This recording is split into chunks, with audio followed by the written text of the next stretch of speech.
Good evening everyone. Last lecture में हम लोगों ने एक क्वेश्चन किया था, properties of stone and uses of stone. ठीक है, पत्थरों के उपयोग और गुण को बताइए।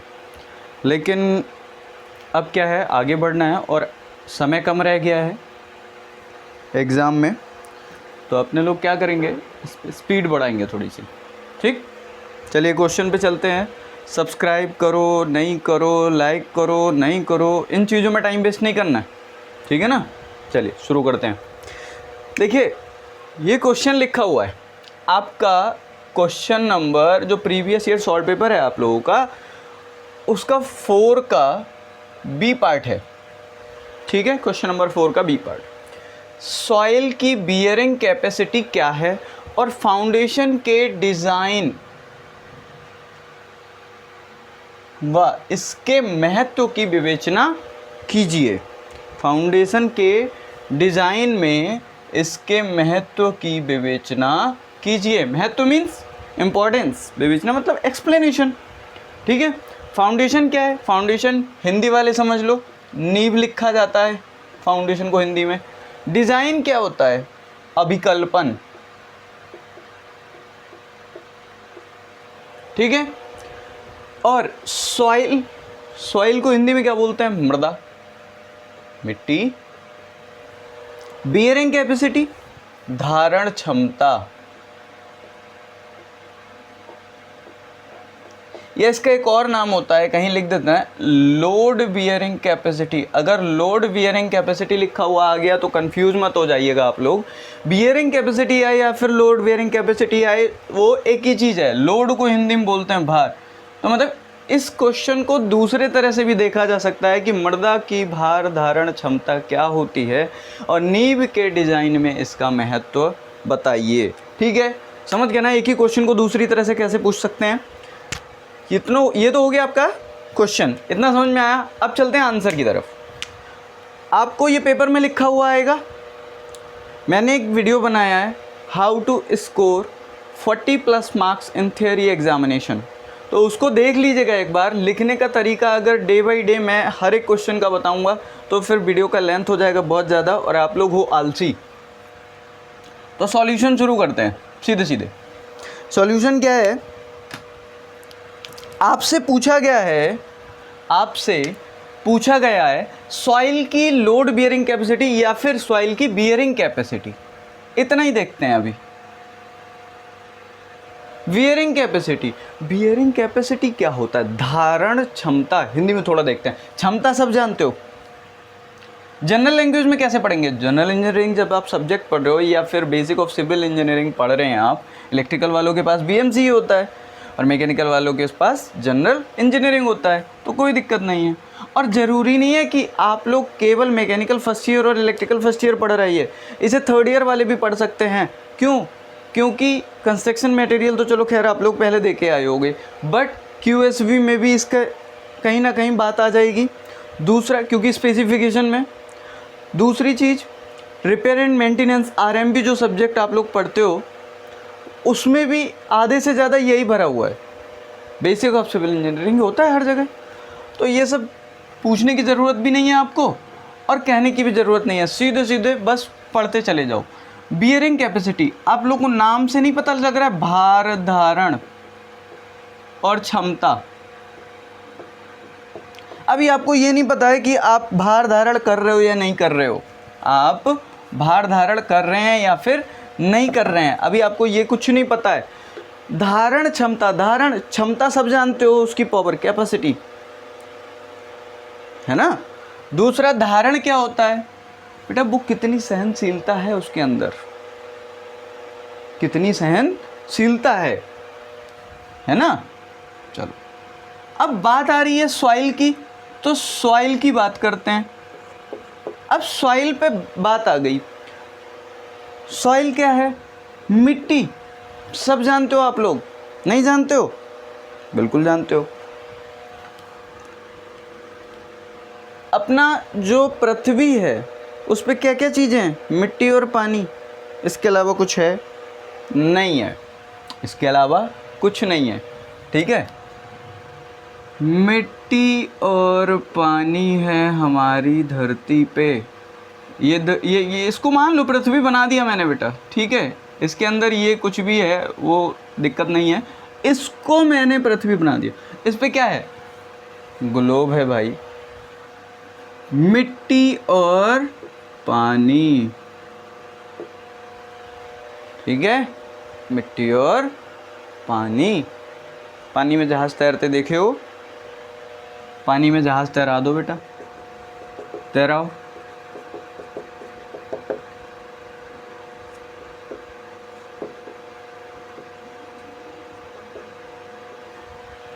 तैरा दिया जहाज हैं? तो ये जो आपका क्या है, बोट है या नहीं है? बोट है, नाव, जहाज, बहुत सारी चीज़ें। तो पानी इसके भार को सहन कर रहा है या नहीं कर रहा है? वही तो होती है धारण क्षमता। अब ऐसे ही मिट्टी की बात आ रही है तो बेटा ये बताओ, आप लोग फाउंडेशन किस पे बनाते हो, नींव किस पे बनाते हो आप लोग? ये ग्राउंड लेवल है।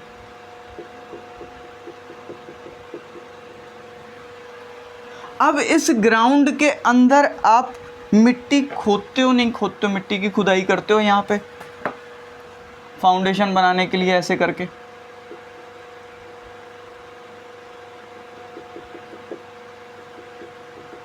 तभी ये फाउंडेशन बनाते हो। कुछ ऊपर निकली भी रह जाती है फाउंडेशन आपकी, उसके ऊपर में चाहे आप कोई मशीन रख दो, कॉलम रख दो, बिल्डिंग बना दो, कुछ भी बना दो। तो क्या कर रहा है, जिस तरह से पानी इसका भार सहन कर रहा है, वैसे ही ये जो स्ट्रक्चर है या फिर नींव है, नींव का भार बहन कर रही होगी, नहीं कर रही होगी? मिट्टी, मिट्टी बहन कर रही है।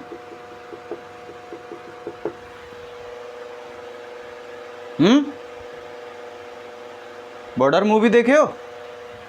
बॉर्डर मूवी देखना, बॉर्डर हिंदुस्तान का नहीं, बॉर्डर मूवी बहुत पुरानी है।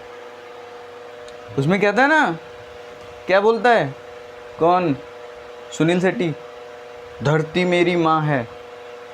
तो माँ आपकी सारी, आपकी जो मदर होंगी और आपकी सारी गलतियों को माफ़ कर देती हैं ना, तो आपकी कितनी चीज़ें सहन करती हैं वो, आपकी टेंशन, आपका करियर, आपको खाना, बहुत सारी चीज़ें करती नहीं करती हैं? तो ऐसे ही ये मिट्टी पूरे स्ट्रक्चर का लोड वहन करती है। यही तो इसकी भार धारण क्षमता होती है। क्या होता है, कुछ नई चीज़ थोड़ी होती है। अब सर आपने जनरल तो बता दिया, जनरली कि हमारी रियल लाइफ में क्या होता है, रियल लाइफ में बियरिंग कैपेसिटी क्या होती है, ये तो सर आपने बता दी। लेकिन हम लिखेंगे कैसे सर? सर हम इसको लिखेंगे कैसे, अब बताते हैं। सुनिए ध्यान से, सुनिए ध्यान से, सुनिएगा। मिट्टी के एकांक क्षेत्रफल, ध्यान से सुनिए, मिट्टी के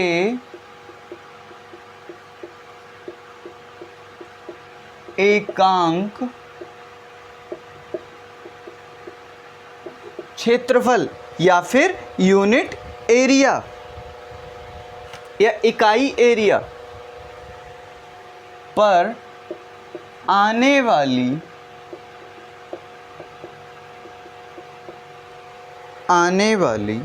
संरचना के भार, संरचना मतलब अभी समझाऊंगा, संरचना के भार को सुरक्षा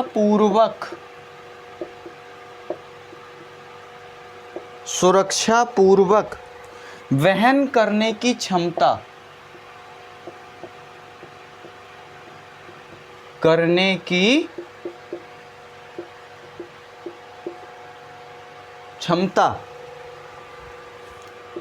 इसकी बियरिंग कैपेसिटी या फिर धारक क्षमता कहलाती है। किसकी? मृदा की या मिट्टी की धारण क्षमता, या फिर इसको धारक क्षमता भी बोलते हैं।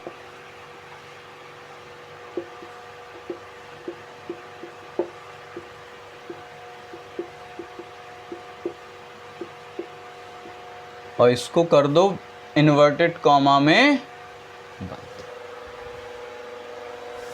समझ में आया? देखिए फिर से पढ़ लेते हैं। मिट्टी के, मृदा के एकांक 1 स्क्वायर मीटर। अब ये मृदा का जो सरफेस प्लेन होगा वो कुछ इस तरह से होगा ना बेटा, तो 1 मीटर इधर और 1 मीटर इधर, ये इस तरह से रखी हुई होगी। जैसे मैं ये कह रहा हूँ, ये क्रॉस सेक्शन मैंने दिखा दिया ना, क्रॉस सेक्शन मैंने दिखा दिया। चलिए खैर ज़्यादा कुछ नहीं। मान लीजिए ये क्या है, जो ग्राउंड है हमारा उसका सरफेस, अब इसको एक्सकेवेशन करने के बाद में, खुदाई करने के बाद में ये हो गया इतना गहरा हमने खोद दिया। तो हमको बेटा दिखेगा क्या? अगर हम टॉप से देखेंगे तो एरिया की बात की जाए तो ये क्रॉस सेक्शन एरिया ये वाला दिखेगा ना, ये वाला, ध्यान से देखिए, ये वाला दिखेगा ना। और अगर हम सामने से देखेंगे तो कुछ इस तरह से ही दिखेगा, जैसे ये दिख रहा है, कुछ इस तरह से, ये ऐसे, ठीक है।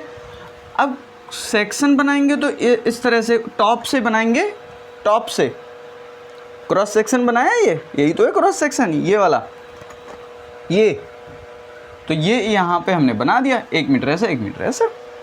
एरिया हो गया, बताइए एरिया हो गया ना।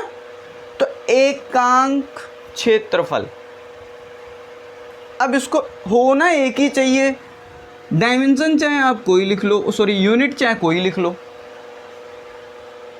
डायमेंशन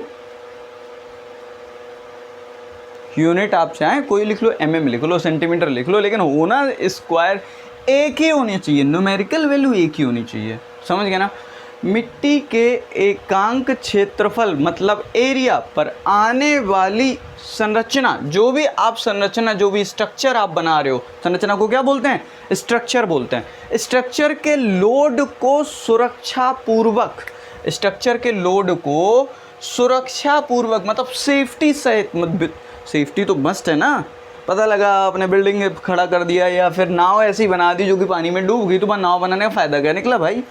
वो तो वैसे भी डूबने हैं जाके।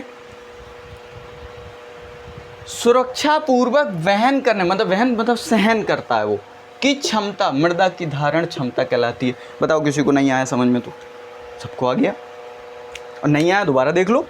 फिर भी नहीं आता है तो मेरा ये नंबर लिखा हुआ है 6395465641, आप व्हाट्सएप मैसेज कर सकते हैं, ठीक है। व्हाट्सएप ग्रुप में ऐड होने के लिए 6395465641, ठीक है। संघर्ष इंजीनियरिंग क्लासेस का आपका नंबर है ये, और इसमें व्हाट्सएप ग्रुप में आप ऐड हो सकते हैं। जो भी सेमेस्टर एग्ज़ाम में हैं या फिर जो कंपटीशन की तैयारी करना चाहते हैं, उसका मैं एक ग्रुप अलग बना दूंगा, लेकिन बनेगा इसी नंबर से, ठीक है। चलिए, तो फिर क्या है, इतना समझ में आ गया? एक क्वेश्चन हमारा कंप्लीट हो गया। क्यों? एक क्वेश्चन कंप्लीट हो गया हमारा, नहीं हुआ? आधा कंप्लीट हुआ है, आधा। इसके बाद आता है फाउंडेशन के डिज़ाइन में इसके महत्व की विवेचना। शुरू करते हैं, मिटा दें इसको।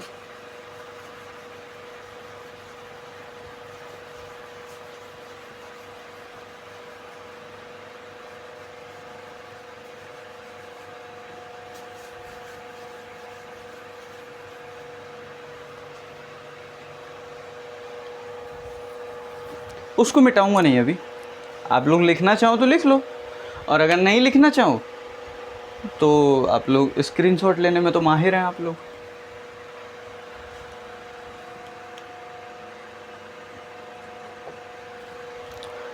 दूसरा क्या कह रहा है? फाउंडेशन के डिज़ाइन में इसके महत्व की विवेचना कीजिए।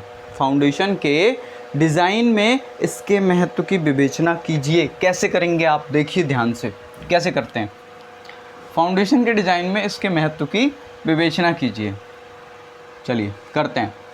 आप एक बात बताइए, फाउंडेशन किसकी बनाएंगे आप? मैकेनिकल वालों से पूछते हैं, फाउंडेशन किसकी बनाएंगे आप? फाउंडेशन बनाएंगे आप मशीन की। मशीन ही तो रखनी है आपको। अब इलेक्ट्रिकल वालों से पूछ लेते हैं, बड़े भाई साहब आप ये बताइए, आप किसका फाउंडेशन बनाएंगे? मोटर का बनाएंगे, ट्रांसफार्मर रखने के लिए बनाएंगे। अब कहना सर हमने तो ट्रांसफार्मर टंगा हुआ देखा है 2 पोल्स पे, ऐसे इस तरह से, ये यहाँ पे रोड से ऊपर। तो बेटा पब्लिक एरिया में होता है। जब आप डिपार्टमेंट में जाएंगे तो आप सब स्टेशंस बनाएंगे। सब स्टेशंस जब आप बनाएंगे और डिपार्टमेंट में जब आप जाएंगे तो फिर आपको ट्रांसफार्मर यहाँ बेस पे भी रखने पड़ेंगे। हर जगह टांगोगे थोड़ी ही आप मेंटेनेंस करोगे, कैसे करोगे? इंजीनियर हो, दिमाग लगाओ थोड़ा सा, है ना? इंजीनियर हैं आप लोग भाई। अब तो अच्छा लग रहा होगा पढ़ते हुए, बोर्ड आ गया, गंदा गंदा दिखता था वो। चलो पढ़ो फिलहाल, आप लोगों की खुशी के लिए कुछ भी करेंगे यार। कुछ भी का मतलब ये नहीं है सर पेपर में लिख के आ जाएंगे, पेपर में लिख के नहीं आएंगे, वो खुद ही लिखना पड़ेगा। चलिए शुरू करते हैं। फाउंडेशन क्या है? आपने नींव बना दी। सिविल वालों से बात करें तो क्या कहेंगे? सर हम तो बिल्डिंग की फाउंडेशन बनाएंगे। चलो कोई दिक्कत नहीं। एक बात बताइए, स्पेशली किसके लिए ये सब्जेक्ट? मैकेनिकल और सिविल के लिए, इलेक्ट्रिकल के लिए। तो एक बात बताइए, आप फाउंडेशन बना रहे हो, मैकेनिकल वालों से बात करते हैं, एमई वाले जो बना रहे हैं वो बना रहे हैं फाउंडेशन मशीन का। ये रखा है मशीन और इसका फाउंडेशन नीचे इन लोगों को बना दिया इन लोगों ने। और इलेक्ट्रिकल वालों से कह रहे हैं तो ये मोटर रखा हुआ है इस तरह से, ठीक है, और इसका फाउंडेशन बना दिया इन लोगों ने, ठीक है। अब क्या करना है? इसके महत्व की देखो, इंपॉर्टेंस क्या होती है इसकी? इंपॉर्टेंस बहुत ज़्यादा होती है।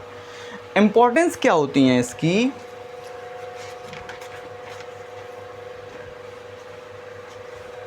ध्यान से सुनो। एक तो ये मशीन को, फाउंडेशन जो होती है मशीन को और मोटर को, पहला पॉइंट, मशीन को और मोटर को क्या करती है? आधार प्रदान करती है। पहला पॉइंट हो गया। दूसरा पॉइंट कि मशीन और मोटर में जो वाइब्रेशंस होते हैं वो अपनी स्थिति से विचलित नहीं होती हैं, उसको फिक्स कर देती है ना? 2 पॉइंट समझ में आ गए। फिर तीसरा पॉइंट क्या होता है भाई? एक बहुत ही इम्पॉर्टेंट पॉइंट है कि ये जो आपका मशीन होता है, मशीन जो होता है और जो फाउंडेशन का भार होता है वो, ये फाउंडेशन का जो वेट होता है, फाउंडेशन वेट मशीन के वेट से 2.5 से 3 गुना ज़्यादा होना चाहिए, है ना? अगर ये हल्का बना दिया और मशीन भारी रख दी तो क्या होगा भाई? तो क्या होगा बता सकते हो?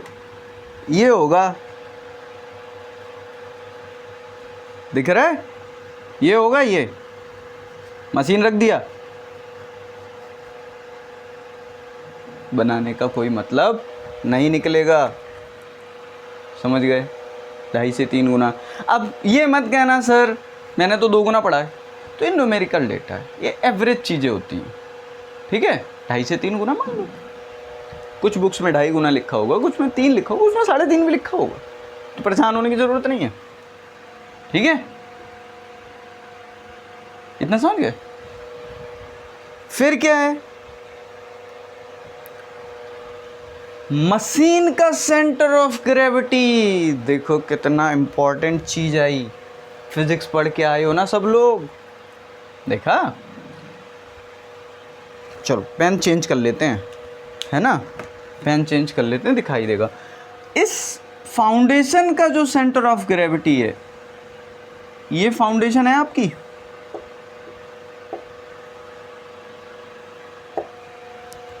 और ये मशीन है, ये मोटर है। तो इस फाउंडेशन का centre of gravity, pen change करते हैं, फाउंडेशन का centre of gravity, green line देख रहे हो ना, ये है। और मशीन का सेंटर ऑफ ग्रेविटी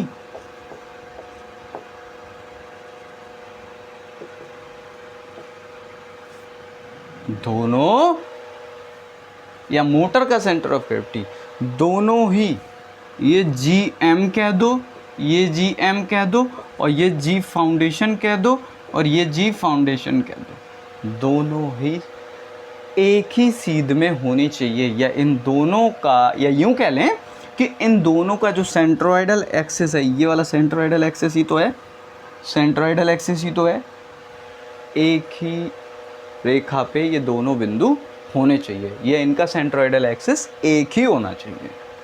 समझ गए ना? इसके ऊपर चाहे जितनी मशीनें रख दो, बात एक ही है। अब मुझे ज़रा वीडियो का लेंथ चेक कर लेने दीजिए।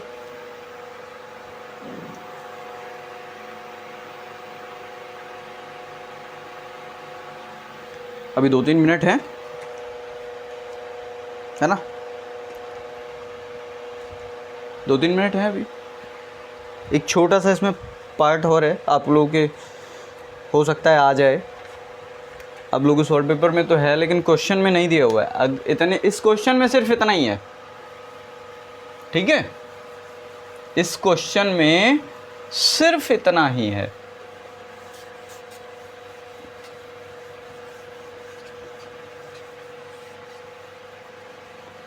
बट एक क्वेश्चन मान लो अगर ये ऐड कर दिया कि फैक्टर्स अफेक्टिंग बियरिंग कैपेसिटी, या मृदा की भार धारण क्षमता को प्रभावित करने वाले कारकों के बारे में बताइए। फैक्टर्स अफेक्टिंग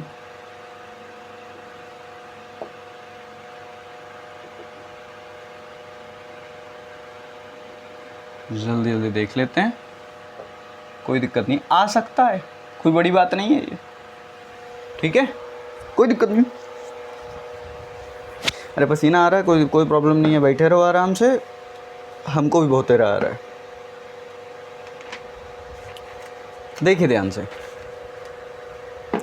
सबसे पहली चीज कौन सा कारक प्रभावित करेगा? पहला कारक इसका है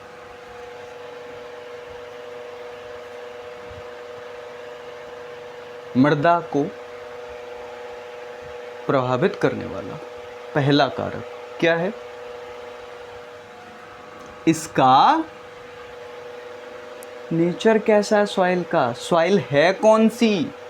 type of soil, type of soil. अब टाइप ऑफ सॉइल कौन सा कलेश होता है सर? टाइप ऑफ सॉइल आपने देखी नहीं है? कहीं रेतीली मृदा होती है, हैं? कहीं नदी वाली मृदा होती है, कहीं क्लेई मृदा होती है, मिट्टी वाली, बिल्कुल जैसे जो चाइना क्ले होता है ना, चीनी के कप में, चीनी मिट्टी के कप में उसमें पिए है चाय वाय। कहीं पे ब्लैक कॉटन सॉइल होती है, काली कपासी मृदा, उसकी तो भार धारण क्षमता बहुत ही गंदी होती है। दलदली भूमि देखी है, आदमी धंसता चला जाता है नीचे। तो ऐसी सिचुएशन में कैसे स्ट्रक्चर बनाएगा, कैसे फाउंडेशन बनाओगे? ऐसी सिचुएशन में 2 पोल गाड़ते हैं, बस सीधे ऊपर रख देते हैं, तरह तरह की आपकी फाउंडेशंस बनती हैं, ठीक है। फिर सेकंड क्या आता है? सेकंड क्या आता है? सेकंड आपका आता है संरचना का भार कितना है, जो आपका मोटर हो गई या फिर मशीन हो गई या फिर स्ट्रक्चर हो गया, उसका वेट कितना है, उसी के अकॉर्डिंग तो बनेगा, है ना? उसी के अकॉर्डिंग फाउंडेशन डिजाइन करोगे आप। फिर थर्ड पॉइंट आता है आपका shape and size of foundation, कि उसका साइज क्या है फाउंडेशन का। कुछ फाउंडेशंस पाइल फाउंडेशन होती हैं, आगे अभी पढ़ाया जाएगा आपको फाउंडेशंस कितने प्रकार की होती हैं, ठीक है। तो पाइल फाउंडेशन होती हैं, ब्लैक कॉटन सॉइल में मोस्टली पाइल फाउंडेशन ही बनाते हैं, या ज़्यादा हैवी स्ट्रक्चर होता है तो पाइल फाउंडेशन जरूर करते हैं, ठीक है ना। तो आपका टाइप ऑफ फाउंडेशन मतलब shape and size of foundation.